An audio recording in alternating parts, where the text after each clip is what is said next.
Welcome to the STR Data Lab.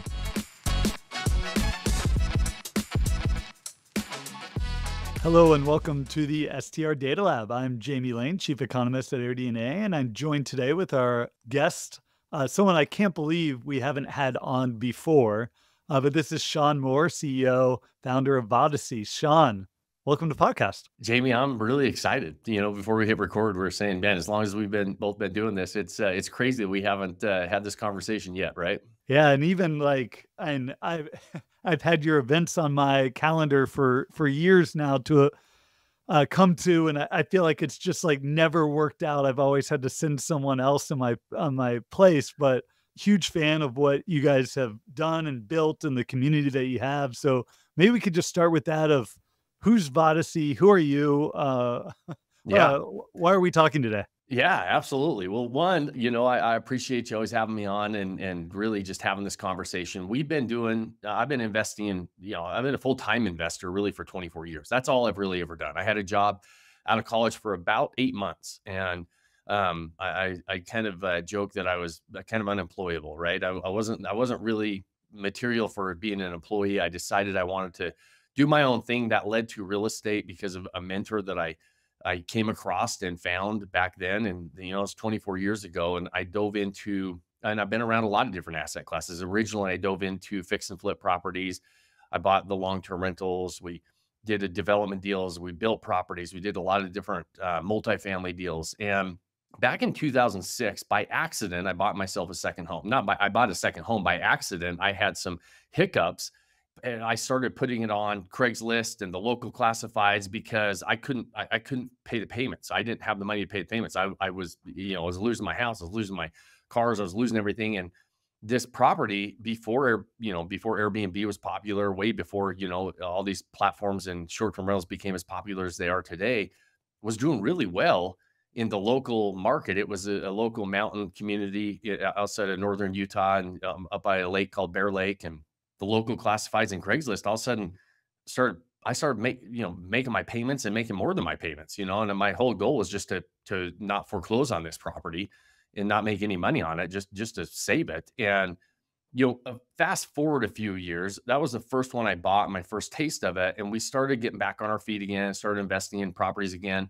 And back in about 2011 or 12, I looked back and thought, man, there might be something to this asset class. There might be something to, renting these properties out short term. And again, way before it was popular. And back then we really started to dive in, and we started to dive in deep. And by 2015, we were full-time short-term rentals. I didn't do any more development deals.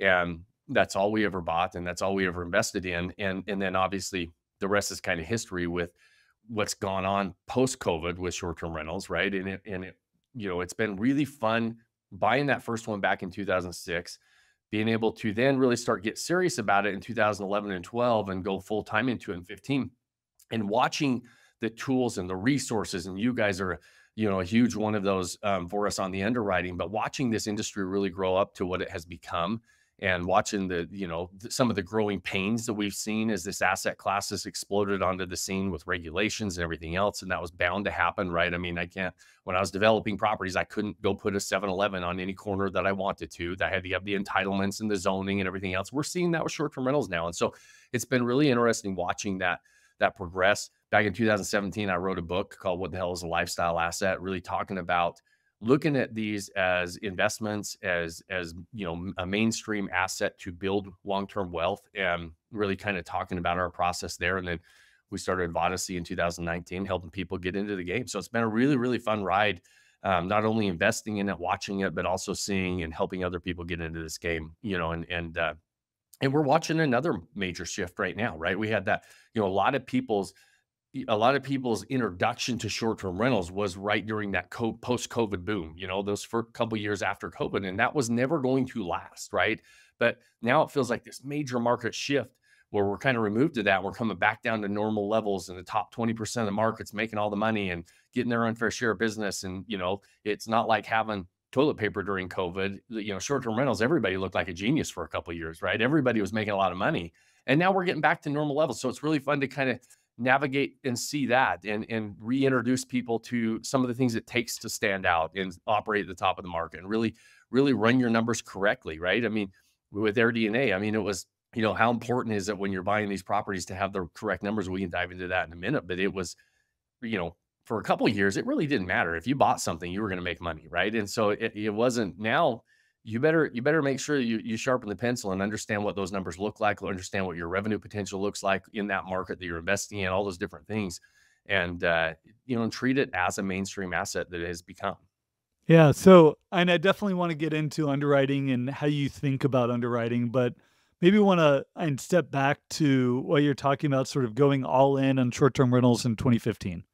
I know as a period there was like, and we had just started tracking the industry. There was maybe 100,000 listings on Airbnb at that time. Now there's 1.4 million. So was there something that you saw out there that you like, I see the growth that's happening. I want to hitch my wagon to this sort of industry that made you want to go all in?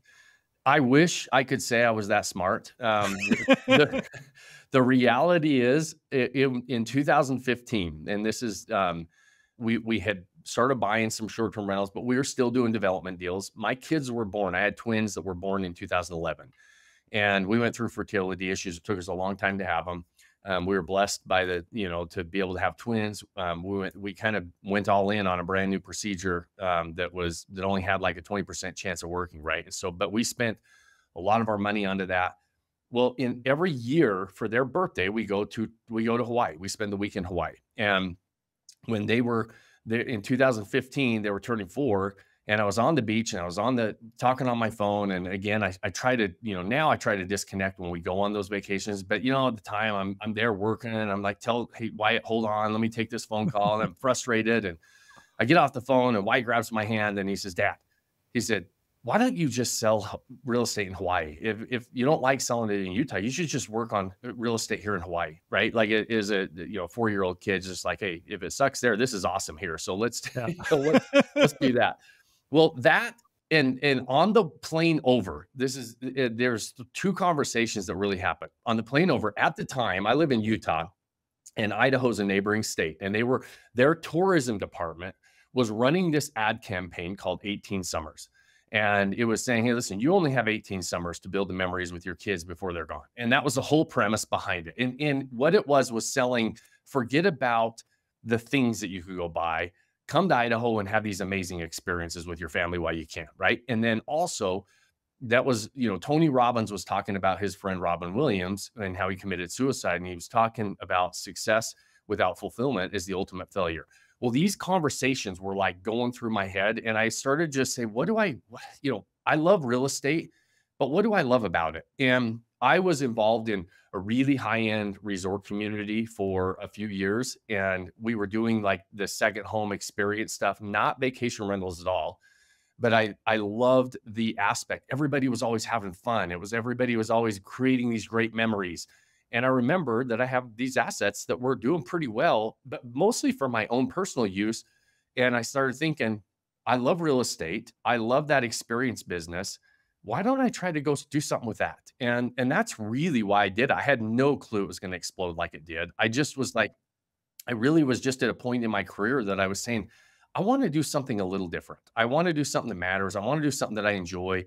I wish that's really why I got into it and I went all in. And it was because of that conversation with Wyatt, grabbed my hand saying, Dad, just do something different, basically, is what he was saying. Do something you enjoy. In not so many words that he said, just sell real estate in Hawaii. He's saying, do something that you like, right? Why don't you just do something that's fun? I started thinking, what do I like and what is fun? And it was the experience business. And I've collected rent checks from, long-term rentals, and nobody was ever like, oh yes, I get to pay my rent check. I have, we have vacation renters that are like, I can't wait to come back, right? I can't wait to give you more money and enjoy this. And so I wish that I was could have foreseen what was going on, right? Because I would have doubled down way more than I did. But it was it was a fun ride because at that point, like you said, you guys just started tracking. Things were really becoming more popular. I felt like Verbo at the time was a little bit Like it was kind of the first place that we went and put properties on outside of Craigslist and the local classifieds and kind of expanded. And then we saw Airbnb grow up from, couch surfers to the urban properties into like the more destination markets. And so it's just been now evolving with that business, and it's been a lot of fun. Yeah. So, and bring that into Vodyssey of like wanting to do something that you enjoy. How does Vodyssey sort of play into that now of like what you guys are doing as a company? Yeah. And Vodyssey kind of started by accident, to be really honest. I've always just been active investor, and we've done building our own portfolios. Well, naturally along the way, when you have some success, people look and say, "Hey, what are you doing? Can you help me with that?" And it's a Yep. natural thing, right? They're just your own sphere of influence wants you to help them, right? And they say, "Hey, show me what you're doing. It looks pretty interesting over here." And we decided that we were going to. I originally decided I was going to write a book about it, and so I kind of went that opposite direction where I didn't really want to coach as much as I didn't. I never really looked at myself as a coach. I just thought, hey, listen, I'll help you wherever I can. The book seemed like an obvious spot to kind of document what we were doing and document what the process we followed. And originally I thought, I'm going to go try to help 50 people do this, and I'm going to cap it at 50, maybe 100 if we have, if more people want help with it. And when we started taking it out and showing some people how to do it, it was just our sphere of influence. I remember the first time I tried to show somebody, all these people wanted me to show them how to do this, Jamie. And then I said, okay, I'm gonna. I have a little office. I don't like working from home, so I always have an office. And I said, come to the office, and 9 of my friends, right? It felt like a network. It was like an Amazon business, right? A Amway business, the network marketing back in the day when I used to do Amway. And I'd say, come in, I'm going to give you this presentation. I showed them what they're doing. I said, for $1,000, I'll show you how to do this, right? I was, and then the best part of the $1,000 is that when you buy your first property, then I'm going to give that $1,000 back to you. So you pay the 1,000, I'm going to give it back to you when you buy the first property, just so that you pay attention to what we're doing along the way, right? And like they all start shuffling out, and these are like friends. These are people I know, and nobody wants to do it. Finally, the last 2 people, I just put my hand on the door. I was like, "You're doing this. Like, I'm at least getting 1 or 2 of you to do this." And that was kind of the start of Vodyssey and so it was kind of people wanted it, but then nobody wanted to like pay for it. And I was like, $1,000, whatever. Right. And it was funny. Those 2 started and did their story. And then they told a few more people, and, rest is history. Now we've got over 3,000 people in a high-end mastermind that's well over $10,000 to join. And it's been a lot of fun. So, and maybe and start out with like what are some of the key things that people are learning from the mastermind? Like what maybe and this segue into talking about underwriting, finding properties, like and how do you suggest people start? Because it's a question we get all the time of like log into AirDNA and sort of the world's your oyster now, right? Like you Right. can see any market, you can explore anywhere. Like, how do you even think about starting your journey in short-term rental investing? Yeah. So there's pros and cons with every asset class, right? I love real estate in general for the average everyday American to build wealth. I think that single family homes are the most accessible because for the majority of people, they're the easiest to borrow against, to get loans on. I think they're the most insulated against any ups and downs in recessionary times. And short-term rentals are single family homes, but they allow us to go in and buy higher quality assets in higher quality areas and still cash flow them, right? If we could just long-term rent all of our short-term rentals, we would, because it's simpler, frankly, right? But they don't cash flow as long-term rentals. And when you're investing for the long term, quality assets, quality areas is the key. At Vodyssey, we believe there's 3 major phases, and we only talk about the ownership model. We're all about owning these properties long term. And so, not that there's anything wrong with the other models. I just don't feel like the juice is worth the squeeze unless you have ownership of these properties long term. But there's 3 phases: the acquisition phase, the management phase, and the marketing phase. And so let's focus in on our conversation on that acquisition phase, because that's the very beginning phase, right? And part of acquisition, and you're mentioning, is how do I even choose my area, right? For me, I tell all of our investors, But if you like, forget about logging into AirDNA and going and looking at the market lists and the top 100 or 150 markets, forget about that right now because it's overwhelming. It feels like I'm never going to pick a good market. You're always going to have FOMO because what if you pick this market and somebody else says this market's better tomorrow and you're bouncing all over the place, right? I think that we have to narrow it down a little bit simpler. And it's worked for us for a long time. And what we do is I tell people, write down 3 to 5 markets that you would love to own a vacation home in. Just where would you love to own? If you could build a portfolio, assuming that ultimately you're going to own these properties and use them, where do you want to own? And my list is going to be different than yours, right? But our process can be the same. And then we start to narrow down, okay, on those 5 markets, instead of looking at 150 markets, let's look at those 3 to 5 and start to say, is it short-term rental friendly as far as rules and regulations, right? That's the first place we start. Let's look at the regulations out there, and are we able to get licensing, permitting, all those things? Because that might discount 2 or 3 of your markets right out of the gate, right? And then we look at the investability of the market. What's the average acquisition cost? What's that revenue range look like? And let's compare that ratio, right? Does it have the potential to make money, break even, lose money? What does that look like? And it's a lot easier to do that when you break it down to a handful of markets than trying to decide all these different markets. And the tools out there, Jamie, like you guys have, I always say that AirDNA has been the gold standard in the industry for data. And the more and more that this industry grows up and matures and becomes a mainstream asset, the more tools are available, the more things are popping up every single day.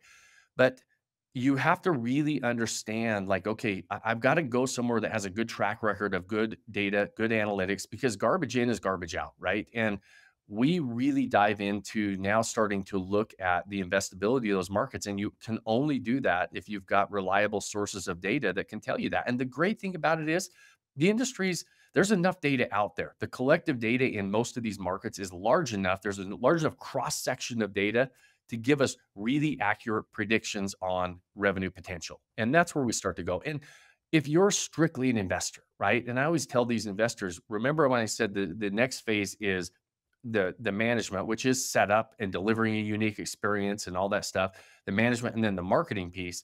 We're selling an experience. If you buy a property in an area that you know nothing about and you just saw it on a sheet and you saw how investable it was, and then you try to create an experience, you're going to fall flat. You're not going to do a good job of that. And so that's why, even as a strict investor, you may never use this property in the short term, but start and simplify it by buying properties in areas that you like, and then start to decide if they're investable or not.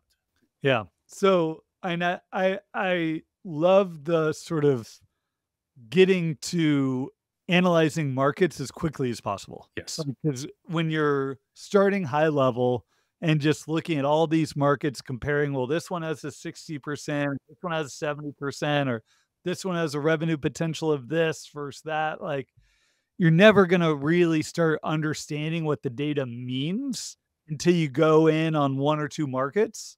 And then I feel like it starts to click of like, oh, like, here's what's good about this market. Here's what's good about that market. Like, maybe this other market would actually be a better investment given these factors that I see. And until you it starts clicking on like what actually makes a difference, you're not ready to really start comparing markets against each other yet. I couldn't agree more. 100% agree. That's why it's so important to narrow down your markets. And we have to have a simple way to do it, right? And we have to be able to say it's okay that my list of markets is going to be different than Jamie's list of markets, right? And that's okay. Both of us will have successful portfolios, and they're going to be great. And that we're because there's good properties in most markets, right? There's good opportunities in most markets, right? And so there are a few things that are just absolutely, I mean, if you can't do it, you can't do it, right? The beautiful part about today, most markets, most municipalities have addressed the issue of short-term rentals. And back in 2015, 16, 17, I would only invest in areas that had a yes that you could actually operate a short-term rental. That was really hard to find back then because there were so many markets that didn't. It was just kind of yeah, you can do it. Maybe we change it, maybe we don't. And we've always had that policy that if I'm going to buy something for the long term, I got to make sure the licensing and permitting is available for me. If it's not, there's a good chance that when they do decide to talk about it, there's a 50-50 chance I may or may not be able to do this. And so today, that's not the case. And so when you're getting into it today, it's really easy to narrow down those markets. And you're exactly right. One of my most profitable properties I've ever owned averaged less than 30% occupancy. And and somebody would look at that and say, I mean, if I saw a market that had 30% occupancy, it was a Memorial Day to Labor Day market, right? It was right up by Yellowstone National Park, right outside the gates and right on a lake. I mean, we still had snow in Memorial Day when it opened up, and it's a lake house, right? Nobody wants to go boat when there's snow on the ground, right? And so it was the summertime market, but the average nightly rate was so high during that peak season that you could make significant revenue during that 90 to 100-day spread. And we didn't even open the property up the rest of the year. We would use it in the fall. We would go use it in the wintertime. And we didn't even rent it out. And it was one of my most profitable properties. If you're analyzing all kinds of different markets, and you're looking at one data point and you don't really understand, like you might not select that market because of the 30% occupancy, and that might not make the grade for you when actually there was a really great opportunity up there. And so it's really, I couldn't agree more that you've got to narrow it down. And then when you start to look at all the different things, you'll start to recognize, the good and the bad in each market. There's always pros and cons in every market. There's not a perfect market. I promise you. I've been doing this for a long time, right? Even when we go on AirDNA, I always explain to people, they're like, well, it's not ranked 100. And there's this market that's ranked 100 and mine's only an 86. And we look, I'm like, that's a good opportunity for you. That fits your property goals, right? And so I'm always trying to say that doesn't mean it's always better. And I know why we do it as software tools, but it's a conversation I have all the time. Like, don't just kind of ignore that for now. Like, let's narrow down the markets that work for you. Yep. And it's so funny because the report that we do that I hate the most is our best places to invest report, because it's not actually a best place to invest for anyone. Right. Like, I totally agree. I'm so glad you said that. But we do it because people want to see it, right? I do my top 10 market list every single quarter. I pick my top 10 markets and we kind of do a different price range. And people want to see that, right? We have to understand we're marketers too, right? We're putting stuff out there. We're showing you what we're seeing. But at the end of the day, I totally agree. I hate those reports because they think, well, if I'm not top 10 on that, then maybe I made a mistake. Maybe I'm not doing something right. And it's just because you don't quite understand what to look for you. Right. And the reason why we keep doing it is because the framework of it, of like how we're ranking the markets, how we're analyzing the sort of revenue potential, how we're that framework is a good framework. Yes. You just need to put it in terms of how the type of markets you want to invest in, the regions you want to invest in, come up with and the price point that you want to invest in, and then take that framework for best place to invest and apply it to create your own market list. Yeah, couldn't agree more. I'm glad you said that framework. The same we do. When we put those lists out, we have a very specific, like, here's the average acquisition cost. Here's the revenue range. Here's the potential in this market. Here's how much money is being spent in the market, right? Is it going up or down? And so that they can see what we're looking at, right? And why that market would be interesting to us. And then they can apply that to whatever markets they're actually looking at. So when you get into the details, and I don't know a lot about how you guys do what you do, but when you're getting down to asset level underwriting, so let's say someone's gone through, sort of selected some markets, they're starting to look at properties, and they find a property that they think would be a good investment. So what does that process look like of helping someone analyze whether that's actually going to be a deal that they should move forward with? Yeah, good. And so we start with analyzing the market itself, right? I want to know three key things in the market. We're looking at historical data, so we can see the fluctuations in the market. What's changing, what's staying the same, what's leveled off, whatever that looks like. We're looking back 3 years. And so we're looking at occupancy levels, right? And we're seeing occupancy levels stabilize. And so we want to see that. And then we look at the average nightly rate across the board, top to bottom, and on your price tiers, right? All the way from the budget side to the luxury side. And we look at these different price tiers based on the occupancy so we can figure out an average nightly rate range, right? I want to see a range in the market. And then I also want to calculate an annual revenue range from top to bottom. And then I want to see how much money is being spent in the market. Then my job, to your question, is to say, okay, now I've got this asset. Now I've got to decide, where is this going to land on that range, right? And that becomes more difficult. And this is where that, like that I have, always have heartburn with some of the plug and play tools, and Rentalizer is one of them, right? And we say, don't underwrite just based on Rentalizer, right? I love AirDNA. We're one of you guys' biggest customers. We use you all the time. We love you. But I don't believe these software tools have the ability to judge some outside factors that make a big difference in the revenue we're going to make. And especially when it just comes down to one thing, it's the experience. They cannot judge the experience that I'm going to put together, right? And so they can judge proximity, they can judge bedrooms and bathrooms, guest count, all those different things. And then they pull comps within a proximity. It misses a little bit. And sometimes it's right, sometimes it's accurate, sometimes it's not. What our job is to do is to teach people to say, okay, I have this property. I know how I'm going to manage it. I know how I'm going to set it up. I know who my target audience is. I know exactly the experience I'm going to create. Then I can go kind of find comps that are similar to where I'm at to decide, where are they landing on that revenue range, right? And then I can say, okay, based on those comps that I'm finding, I think I'm going to be in the mid-scale, the upscale, the luxury, based on your price tiers.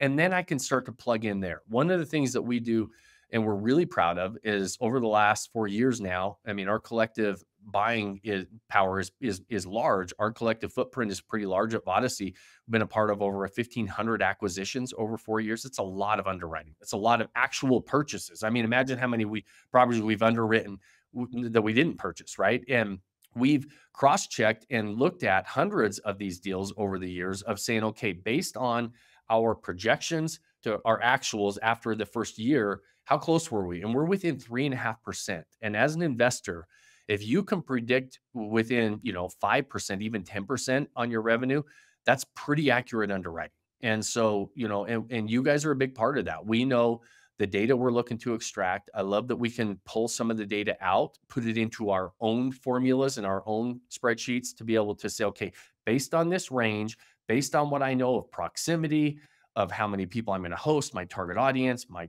experience I'm going to create, knowing what I'm going to do on the back end with my marketing, where do I think I'm going to land? And you guys have been really helpful in helping us be very, very accurate when it comes to that. And so you're really underwriting the market first. And then, because there are times where it's funny, Jamie, so many people think, well, I'm just going to do a great experience and I'm automatically going to land in the luxury side of that market. You're not, right? There's something called proximity that is a big deal.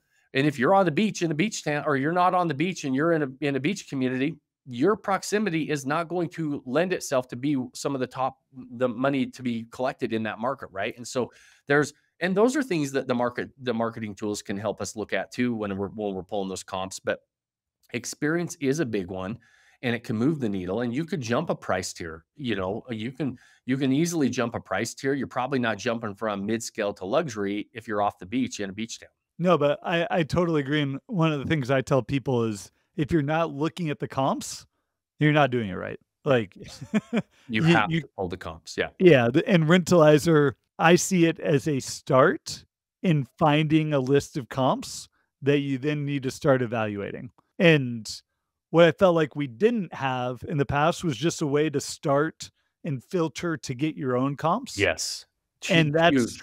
Yeah. Was a big piece of the new release that we did last fall, was just give me a way to see all the properties, filter down and find the relevant comps, and essentially create my own Rentalizer analysis. Yes. Because I felt like we were limiting too many people to just that Rentalizer list. And like the only other spot to see property level performance was like the top properties, and like not, and I know we all think we'd be managing a top property, but that wasn't necessarily always the case.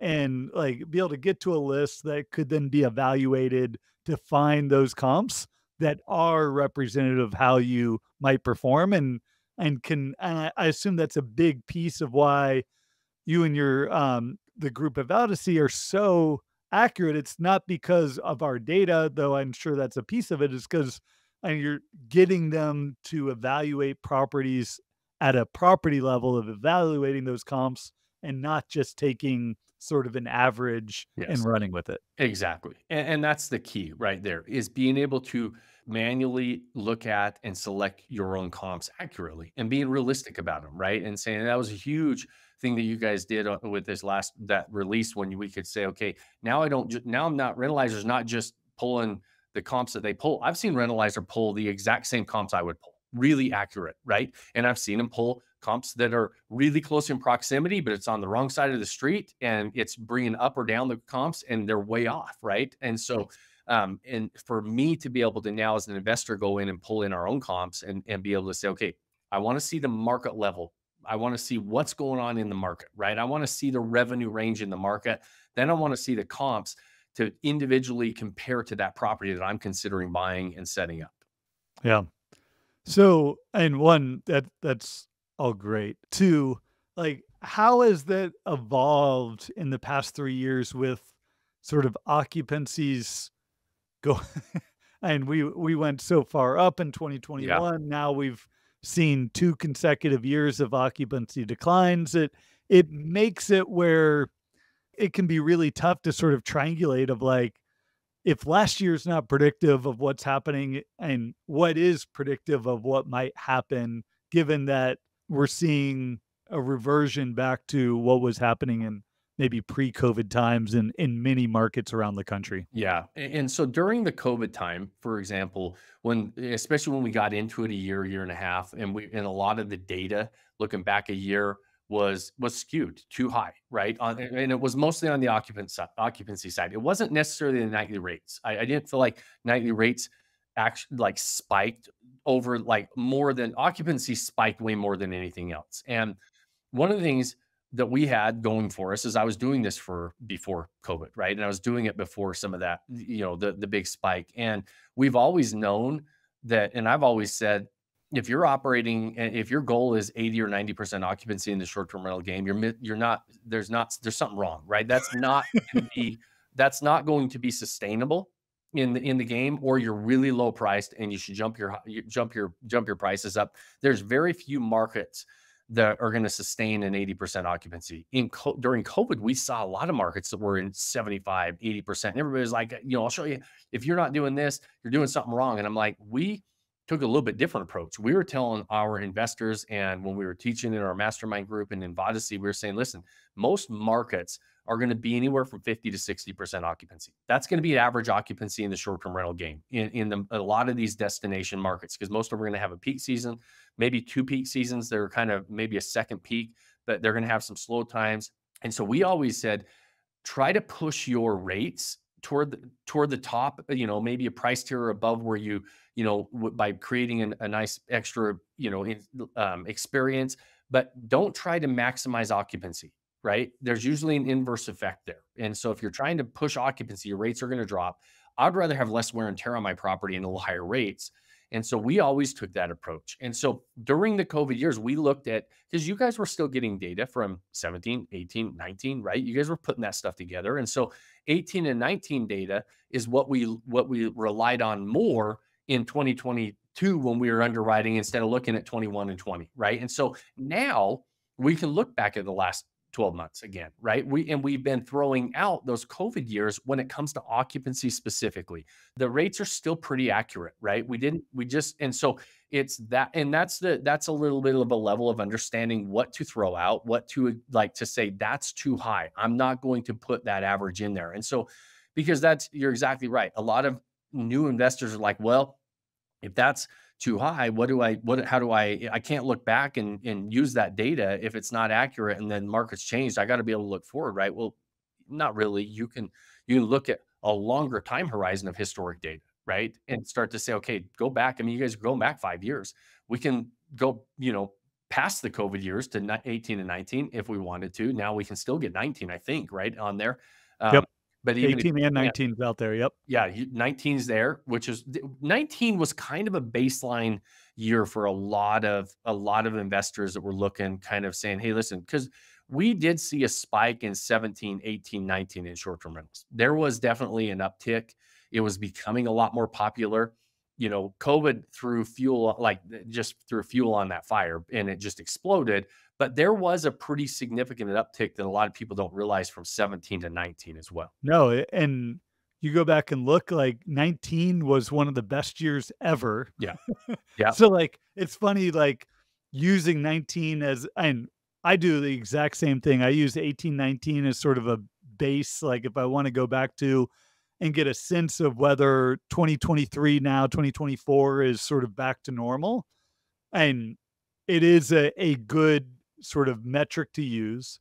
But and you go back to 2016, 2017, like occupancy was 50% nationally. We got up to 55% in 2019. Like there was absolutely growth happening there. And a big part of it was sort of industry adoption.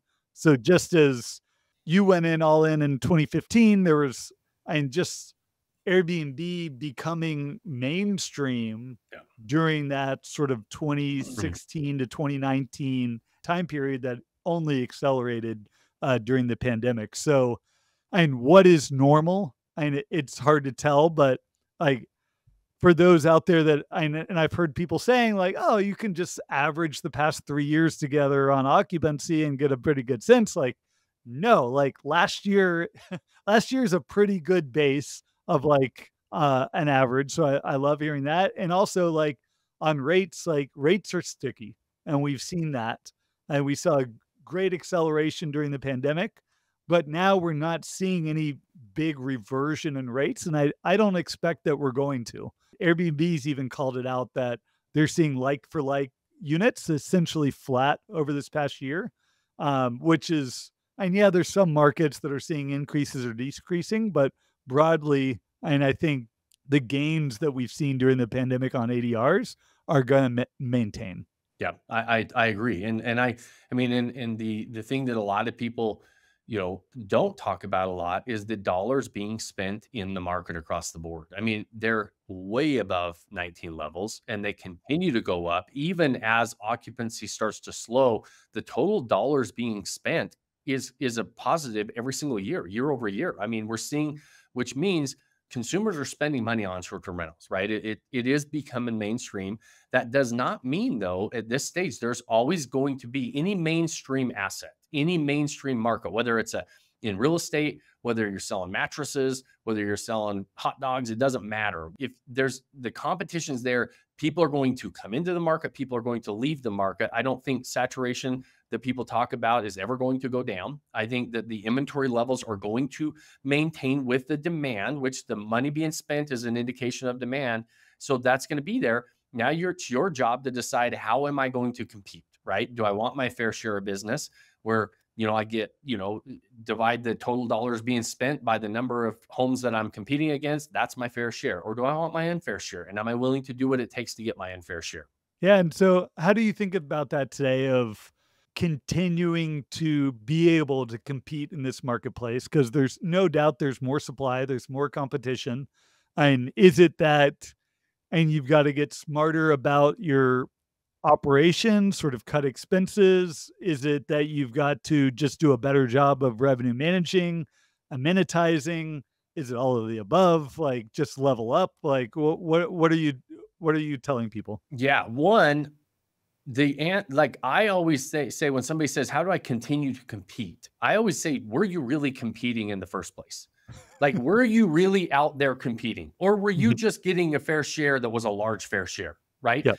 Because there's a lot of people that were getting a large fair share. They didn't do anything for it. They were riding a wave of a market. So start to look in the mirror first and say, were you really competing? And if the answer is no, then start competing, right? And it is, some of all of it. There's a whole bunch of little things you're going to do when it comes to revenue management and understanding how to push prices, how to manage your prices, and how to be able to discount when you need to discount, when to discount, all those different things. But the number one thing that I think that a lot of people aren't taking real serious and continue to lack on, and I think that there's a huge opportunity to gain your unfair share of market space and business, is because most people are not creating a great experience, right? Most people have beautiful homes in nice areas. They've got model home looking homes. That's not an experience, right? That's just going to get your fair share of business. That's not competing.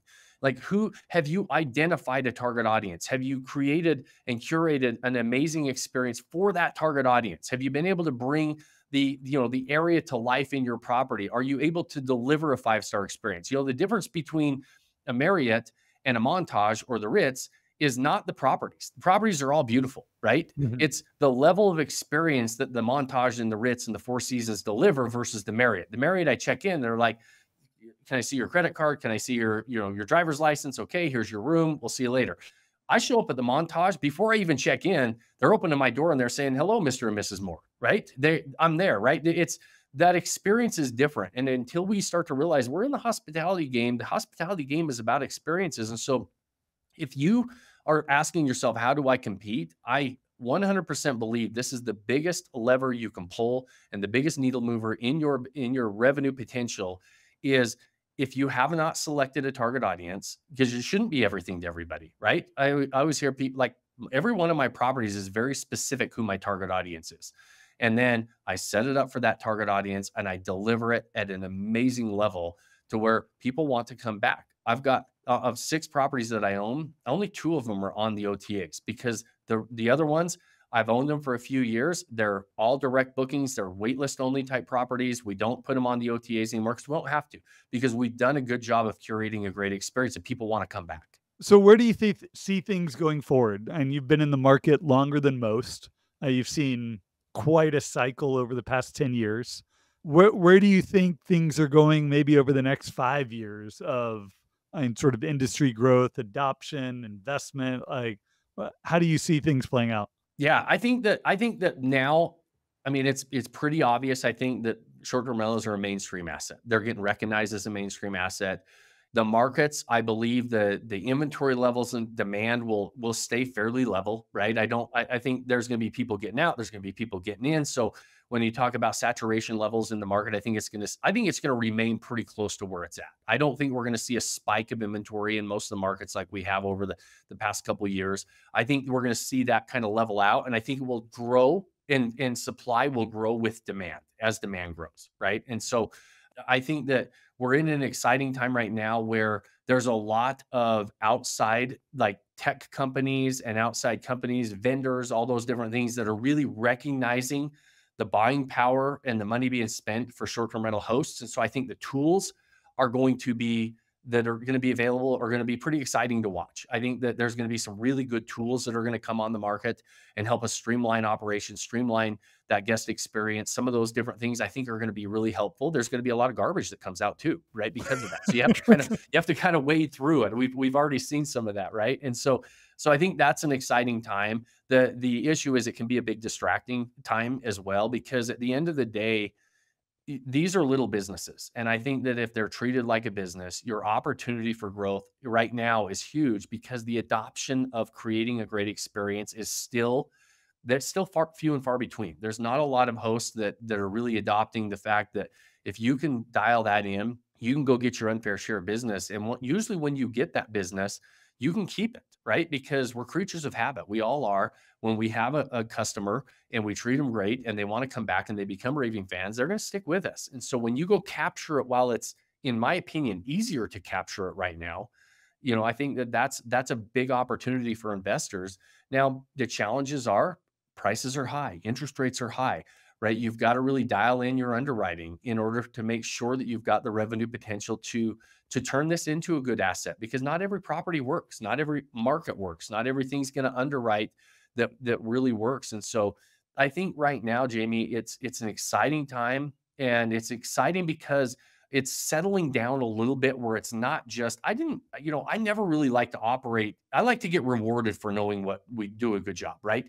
I don't like operating in those times like we had post COVID where everybody was making money and everybody looks like a genius, because Yeah. I just don't feel like we get the benefit of doing a good job, right? Because everybody's, it didn't really matter what you had, you were making money. And now that dust is settled, it allows people who are going to take it serious, who are going to look in the mirror and say, how can I compete? How can I dominate, to go in and get their unfair share of business? I think that's exciting in any business. No, I think that's a great way to put it, that the big growth from the past is probably over. The competition is heating up, and those that want to come and compete, like there's share to gain and there's money to be made. But I mean, those that just think that they're going to come in and get a unit out there and gain and get their fair share, like are probably going to be a bit disappointed. Yeah. Yeah. They'll get their fair share, which doesn't pay the bills in today's market. Right. Yeah. So, Shawn, we're coming up on 45 minutes. This has gone by so quick. Is there anything else you want to leave the listeners with of like things you're seeing out there, things that maybe you guys are doing that you think people would be interested to hear about? Yeah, I appreciate it, Jamie, and it has been a pleasure. And this does fly by. I think you and I could sit and talk for hours, right? And but we know the listeners, they've got a clock on them. So it's I would say, really, if you're going to dive into short-term rentals, treat it with some seriousness. Like say, hey, listen, I'm either going to commit to this or I'm not, right? Really, really looking at it and deciding, is this the right asset class? The tools are there for you. You guys, like I said, have been the gold standard when it comes to data for a long time now. And the tools are there. The process is laid out from a lot of people to really go and say, how do I really succeed in this market? But there's going to be work to be put in, right? You're going to roll up your sleeves. You're going to have to do some work. But anything worthwhile it's not gonna be easy, right? We always mistake simple for easy. It doesn't necessarily mean it's overly complicated, but you're gonna have to put in some work. And I just would, if I could, challenge anybody that's listening, I always say on our, whenever I'm talking, I say, pick that one thing you can do today to start building that life you don't want to take a vacation from. And the point of that is to take a step forward toward your goals.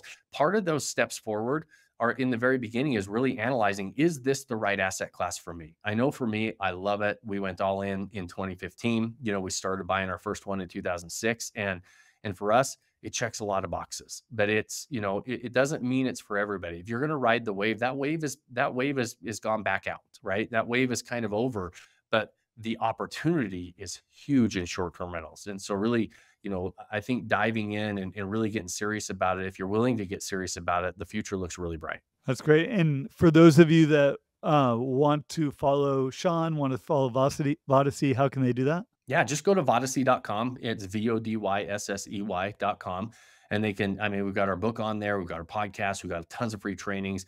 Go check that out. There's a lot of free resources that you can dive into and kind of follow the journey. Our goal is to help people walk into this game with their eyes wide open. And we share a lot of success stories. We interview investors every single week on our podcast. And so you can dive in and hear what other people are doing. And I think sometimes, there's power in listening to these conversations like you and I are even having and why we do that. So go to Vodyssey.com. You can get all that access to everything.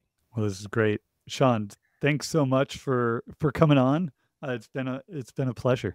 Awesome, Jamie. I really appreciate you having me, brother.